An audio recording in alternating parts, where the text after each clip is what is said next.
चुकत नाही तिला आतल्या घाटीत आहे. म्हणजे तीन ऐका संवाद नाही झाला तर तीन तोटे होतात. तुकोबाराय सांगतात त्या काढणाऱ्या स्त्रीचा त्या महाराष्ट्रीयन मुलाचा संवाद झाला नाही, परिणाम ती एकामेकापासून दूर जायला लागले. लग्न नावाचा सोहळा एकत्रित येण्याकरता एकत्रित जगण्याकरता केला, पण परिणाम उलटा झाला, ते एकामेकापासून दूर जायले.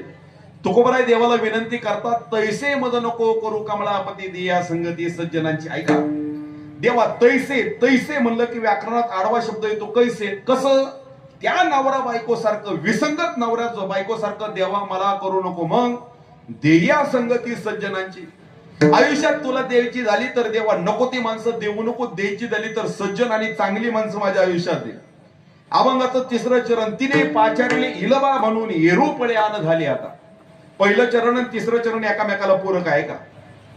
एक दिवशी त्या काढणाऱ्या स्त्रीने त्या महाराष्ट्रीयन मुलाला आवाज दिला. पाचारणं म्हणजे बोलवणं, इलबा म्हणून.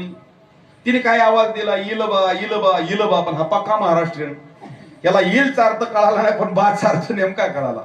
आपण बा कोणाला म्हणतो, आपल्या वडिलांना. हा विचार करायला लागला, हिच्याशी मी लग्न केलं आणि हे चार माणसात माझे पप्पा माझे बाबा म्हणून आवाज देते, परिणाम तो येरुपळे आण झाली. आता तो स्वतःच्या बायकोपासून लांब पळायला लागला. तुकोबाराय सांगतात तैसे मद नको करू कमळापती दिया संगती सज्जनांची. आणि चौथं चरण ऐकून जावा, हे फार महत्वाचं आहे. तुका म्हणे एर एराजे विछिन्न तेथे वाडेशी न सुखापोटी. विछिन्न शब्दाचा अर्थ होतो भेदाभेद, वेगवेगळ्या मताची वेगवेगळ्या विचाराची. ह्या कलियुगात जगत असताना सर्वात जास्त दुःखाला कारणीभूत ठरणारा घटक कोणता असेल तर चुकीच्या व्यक्तीवर डोळं झाकून ठेवलेला विश्वास. आम्ही डोळं झाकून एखाद्या चुकीच्या व्यक्तीला आमच्या आयुष्यात जागा दिली तर ती व्यक्ती आमच्या आयुष्याला अशीच जखम करते, ती जखम काही केलं भरून काढता येत नाही. तुकोबाराय सांगतात भेदाभेद मते भ्रमाचे संवाद आमा नको वाद त्यांचे देव. देवा भांडण तंटा करणाऱ्या माणसाला कधी सुख मिळत नाही. भांडण करणारी माणसं कायम दुःखामध्येच गुरफटत राहतात. हे पाठीमाग बघा एक वाक्य व्हायरल झालं. माझ्या बापाच्या नावावर 35 एकर वावर होत.